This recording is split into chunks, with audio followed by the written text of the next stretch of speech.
Hey, welcome to the Resolve Podcast, episode number 55. I'm Carly Tizano, a New Year's resolution coach obsessed with all things goal setting, personal development, coaching, and of course, resolutions. One of my biggest goals is to help you reach yours. I'm here to provide the tools, support, and inspiration you need to reach your goals this year and every year, and to feel supported every day along the way. As I hinted a couple weeks ago back in episode 53, my Ask Me Anything episode, I did get some questions related to goals and resolutions, and I wanted to dive into those separately. So today we're going to be diving into one of those categories, and we're going to be looking at top 10 questions about goals that I get asked, and of course, what the answers are. As you know, I love numbered lists of anything, so this is going to be a fun episode, and it's going to hopefully summarize a lot of what we talked about in other episodes. Maybe I'll be able to put it a little bit more concisely or combine tools and ideas together as we go through these questions. And who knows, maybe it will lead to more questions that will need to be answered at a future episode. But these are the basic questions that I've been asked, that I hear other people ask other people, that I hear people talk about on social media. So in no particular order, but in light of the fact that all of these are valid questions, definitely in this world, there are no stupid questions. So let's dive into the top 10 goal questions that I hear everywhere. The first is, why should we set goals in the first place? And this is a valid question. And I know that it's not something that is in everyone's genetic makeup to set goals and work towards them, and then set more goals and work towards them. And that's okay.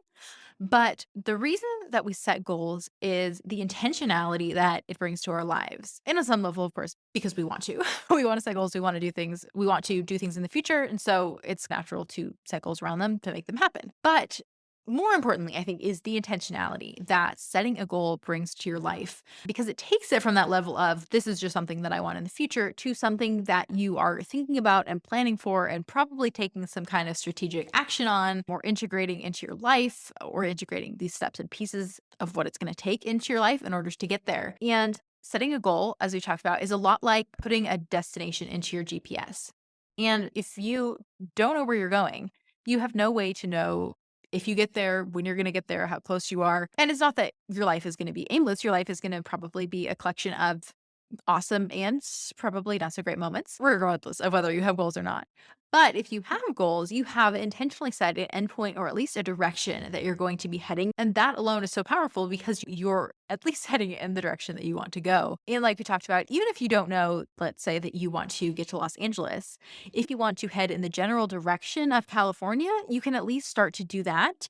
And the path to get to where you more specifically want to go, or the determination that, oh, I actually want to go to Los Angeles, that may happen and is likely to happen at some point along the way. But just because you don't know the specific destination doesn't mean you should ignore the entire general direction. I also came across a fantastic quote from Kurt Vonnegut recently, who I adore because Slaughterhouse-Five is one of my favorite books. But he said, a step backwards after making a wrong turn is a step in the right direction. So I think a lot of times people hesitate to make goals or set a direction because they're worried it's going to be the wrong one.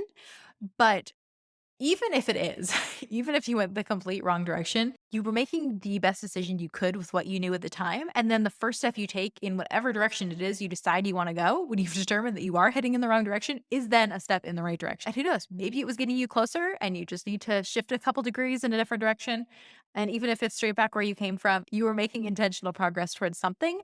And that skill, the self-trust and the self-confidence you're creating in doing that, is going to make it that much easier to get to your next goal. Okay, the next question that I hear all the time is, who should set goals? And of course, you probably know from me and from what I talk about is that my answer would be anyone and everyone can set goals. And I would love to see them set goals. More specifically, I would love to see them set resolutions, but I know that's not entirely practicable.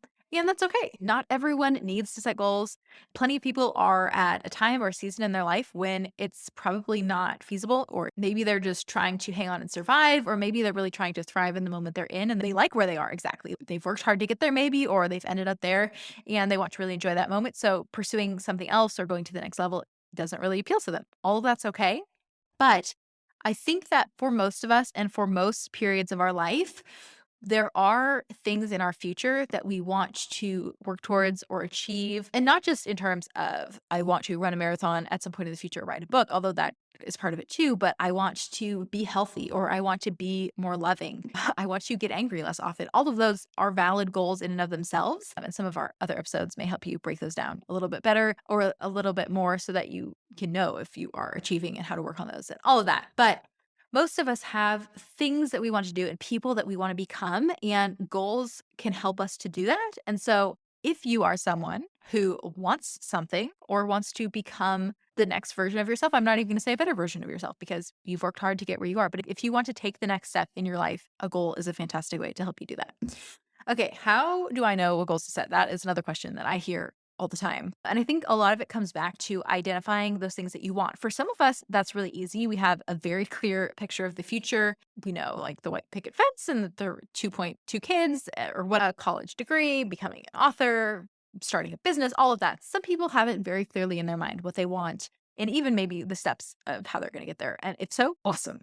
But for those of us who don't know exactly what that is or what it entails, we don't know we want to go to Los Angeles or even what general direction we want to head in. That's totally okay too. We talked a bit more about determining your dreams and identifying what you want in episode 9, and then taking it the next step further in what do you wish versus what do you want in episode 11. Both of those are super helpful to help you get a clearer picture in your mind, to work through certain exercises of helping you determine what you want. And then the next step after that is then determining what goals to set. So I won't dive into all of those ideas again in this episode, but I would say if you look ahead or if you look at your life, I'll give you 2 ideas of ways that you could determine what goals you should set in your life. And so the first one is if you were to change one thing in your life right now, what would it be? That is one way that you can do a surface level scan of all the areas of your life and pretty quickly determine I wish I had more friends, or I wish I got more sleep. I wish I didn't go through fast food every time I headed home. It's pretty easy to identify those little hiccups in our lives that we wish we could change. And if we want to change them, that's a good thing to set a goal around. And the other idea I'll give you is to look ahead, whether it be a month, 6 months, a year, within that time frame. Don't look too far ahead, but don't look like at a day or a week either. When you get to that point of the end of the month or the end of the quarter or the end of the year, what do you want to have achieved? What would you like to be proud of yourself for? That's another good way to pretty quickly conceptualize something you can do in your life and within that time frame conceivably that you want to achieve, and then you can set a goal around that. Another question that I hear is when is the best time to start goals? So with my perspective, I know I said this is an episode related to goals, and I promise I will stick to that. But of course, since I love resolutions and this is the Result podcast and I am a New Year's resolution coach, I of course have to give the plug for resolutions. January 1st to December 31st is a fantastic time frame to set goals. If you want to know why, go back to episode 1, why New Year's resolutions are the best goals you can set. That episode I hope will convince you. But with the caveat to that is now it's October. If you have a goal that you want to set now, you don't need to wait till January 1st. You can just start now. It's up to you. If you want to wait until you have that fresh start energy to have it in the future, to make time to make the plan, then wait to start January 1st. If you think, though, that you are putting it off out of fear that you won't follow through, fear that you aren't going to do what you say you're going to do, anything in that genre, any of those beliefs or thoughts, then I would challenge you to just start now. Don't let yourself put it off if you're just putting it off as an excuse and because it's easier to believe something about ourselves in the future than see how we're not quite living up to it in the present. But that's ultimately where the work happens in the present. And I know I've talked before that I generally set goals January 1st to December 31st. That's really the only time I set grand overarching goals.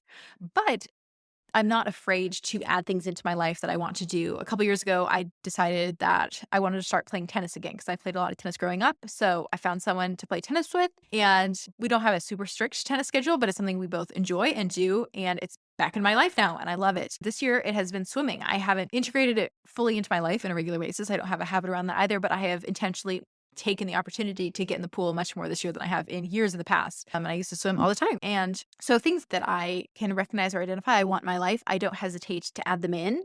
But when I'm setting big overarching goals or life changes, going to grad school, that's something that my brain most easily conceptualizes in the resolution framework. And so maybe that's you too. Maybe you're going to join me, maybe not. Either way, it's like that old adage, the best time to plant a tree was 20 years ago and the second best time is now. So the best time to start working towards your goals is now. And I would say other than 20 years ago or 5 years ago, January 1st then is the next best time to start your goals. Okay, the next question, number 5, where do I get started? And that is such a good question. Unfortunately, it is somewhat dependent on, of course, the specific goal that you're setting. But I think the best place to get started with any goal, regardless of what it is, where you're at, which direction you're heading, is like we talked about before on the podcast, is to cast that vision of what it's going to be like when you have done the thing or achieved the goal or kept the resolution. What is your life going to be like? And why do you want your life to be like that? Why do you want to do this thing? Because at least to me, to keep going with our like direction GPS travel analogy, that's like putting gas in the car. And it's going to be what fuels you and propels you to keep going as the reminder of why it is you're putting in all of this work or travel time, effort to get where you want to go. And then there are probably going to be times when your gas might run a little bit low and you can tap back into that vision and that idea and that desire that you have for this thing or to become that version of yourself. And you can use that to keep propelling you forward, keep traveling down that freeway. So that I would say is the first step to any goal. And then to break it down, if you want to very specifically know exactly what it's going to take to reach your goal, check out episode 49 about creating a resolution roadmap, identifying your obstacles, and then using those as the roadmap to success. I'm very into car and travel analogies, I guess. So bear with me. I haven't gotten to puns yet, so we're still at least somewhat safe. Okay, and then another question that I hear frequently relates to people's struggles. Like, where are they struggling the most? Kind of how can we preempt that is the idea behind that question. And it ties back into the idea of persistence and consistency, like having that gas that's going to keep you going all the way. Because I talk with clients about this all the time, but if you keep going, if you keep heading towards Los Angeles, eventually you're going to get to Los Angeles. I'm from Seattle. It takes a long time to get to Los Angeles from Seattle, much longer than you expect. But if I keep heading in that direction, I'm going to get there. It may not take me as long as if I was driving from New York or Miami. That might take a bit longer, but regardless of where you're heading from, if you have Los Angeles in your GPS and you're heading in that direction, you are eventually going to get there. You can get yourself some in and out or whatever you need, do what you're going to do in Los Angeles. But if you keep going in that direction, it's inevitable. And the same is true of our goals and our resolutions and our success.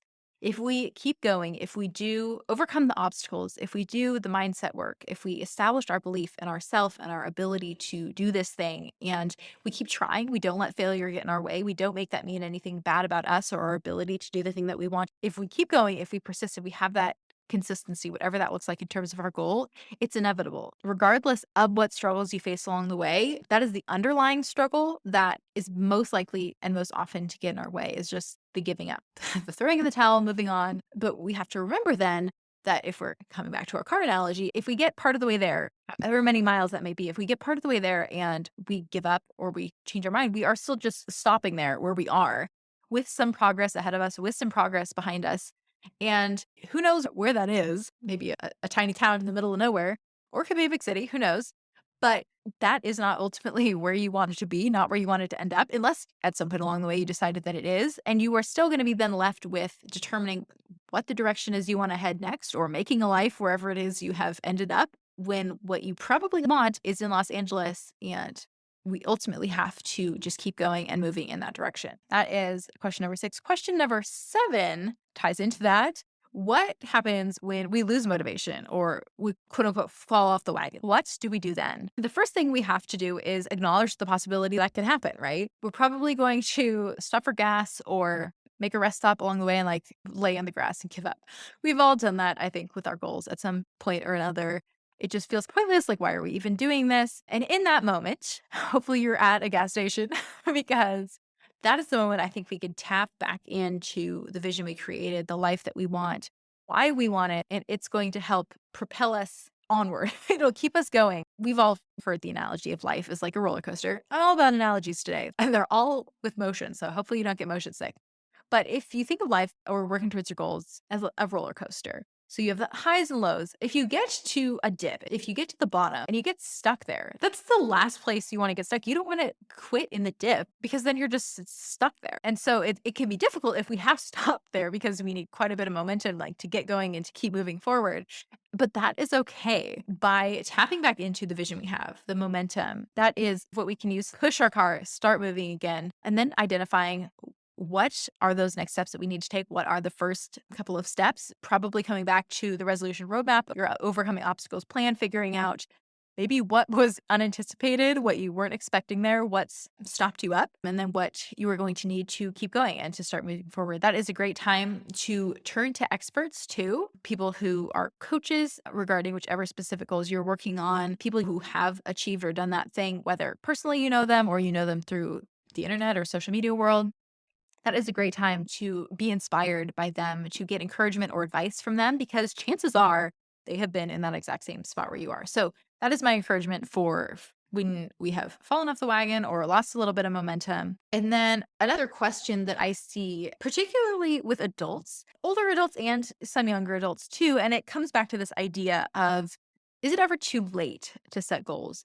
And so this can be in the context of, like, I'm in my late 20s. Is it too late for me to go back to school to get my degree? Or it can be someone who is in their 50s or 60s or 70s, 80s or 90s, or hundreds maybe, and wondering, is it too late for me to set a goal, to identify the things we want? And of course, the answer is no, it's never too late to intentionally decide where you want to go and start making progress towards that. That's the pretty simple answer. But there are genres and versions of that question that I see get asked by people all of the time. Is it worth it for me? Is it something I can actually do? Is it too late for me? Do I have the capacity and capability or ability to do this thing? And the answer is yes. It is totally worth it. Yes, you should do it. No, none of those reasons for not doing it are reasons you should actually not do it. Okay. And then the ninth question that I hear all the time is, what if you change your mind about what to go after? And this comes back to the Kurt Vonnegut quote, right? A step backwards after making a wrong turn is a step in the right direction. So even if you determine, I've been working towards this, maybe it's writing this book, maybe it's pursuing a degree, maybe it's starting a business, whatever, you have been working towards something and you decide this is not actually in line with the future that I want anymore. I don't want to go to Los Angeles. Then that is totally okay. You can turn around. You can identify a different direction. You can go after it. You can stay where you are for a little bit. Let things settle. It's okay. Whatever step you take next, if it's towards what you've decided you now want, it's a step in the right direction. And like I implied earlier, the process of setting and working towards goals is really what it's all about. And we talked about that back in episode 17, why reaching your goal isn't the goal. So even if you change your mind, there is so much value that comes from identifying a goal, setting a goal, working towards the goal. Even if you decide that you don't want that particular goal after all, you are still taking with you all of the assets and the abilities and the skills and self-confidence and self-trust you've gained all along the way. You put that many more miles on your car. So you know what it's like to traverse that road, and you can do it again whenever you have set your new direction and have identified what you now want. Okay, and then the 10th and final question is, what if you don't have any goals or you don't want to? And once again, we're coming back to the answer of then don't set them. If you don't want to set goals, if you don't want to set goals, don't. If you don't have, this is like a couple of Venn diagrams. So if you don't have goals and don't want them, that's fine. Don't set goals. If you don't have goals, but you do want them, then set some. Go back to the very beginning of this list. So I kind of started to walk you through this process of what it is to set goals and go after them, and do it. Listen to the other episodes we talked about. Turn to people you admire and respect who have done the things that you want to do. Pull from their knowledge and their expertise. Hopefully, we may have had a guest on the podcast who talked about this thing that you now want to go after. But if you do want to set goals, or you do want things, even if you don't want to set goals, if you do want things and think that goals might be a means to help you achieve them, then resolve to set goals. Those are the top 10 questions that I hear people ask or hypothesize about, or that I've been asked about goals. And they are, as you can see, a lot of topics that we've talked about on the podcast before, but I think this is a novel way to approach it, or to approach this topic. So if you have any more goal related questions you'd like me to answer, feel free to send them to me and I will address them in a future episode. But I think this covers a lot of the hesitancies. Generally, that's the energy that these questions come from, is hesitancy about setting goals or keeping goals, or worried about whether or not they'll be able to do the things they say they're going to do and follow through. All of that's okay. We can let all of that kind of nervous energy, hesitancy be. That can be there, and we can still set goals. We can still set out on this journey, whether it's to Los Angeles or to somewhere else entirely. Okay, and then what I am reading. I am reading Carrie Soto is Back by Taylor Jenkins Reid. I have heard so much about Taylor Jenkins Reid, and we have heard from a lot of guests over this year who have recommended her books, or who were currently reading her books. I've heard a lot of great things about her. I haven't actually read any of her books yet, but this one particularly caught my attention because of its tennis connection and how much I love tennis. So I haven't gotten too far into it yet. I can see why everyone loves her though and her writing style. And I am excited to dive more into the story. And if I like it as much as I'm hopeful that I will, then to dive into all of her other books as well. And today I wanted to toast the last 90 days of the year to flip back to another episode. Back in episode 3, we talked about setting yourself up for success in the last 90 days of the year because I don't particularly like to conceptualize the last quarter as the last quarter. For me, that just brings the wrong approach to it. But when I can think of kind of October to December as the last 90 days of the year, it reminds me of all of the opportunities I have every day to work towards the things that I want. And I heard some people talking recently about that they don't really like the idea and the energy behind ending your year strong as if you've somehow failed, whether you fell off the wagon, quote unquote, during the summer, or if you haven't made as much progress as you want to. Like they didn't like the rah-rah energy behind there's still time for you to do these things that you want.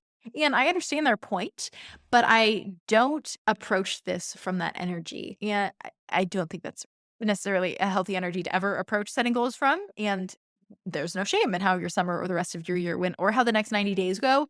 But I don't want to neglect the opportunity to mention that opportunity that we have to end the year however we want to, having achieved whatever we want to.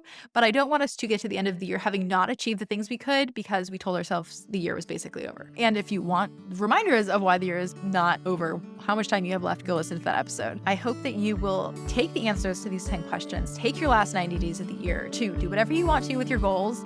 But it is my hope that if you set them, that you will keep them and that you will take the days that we have left in this year, if you want to do exactly that.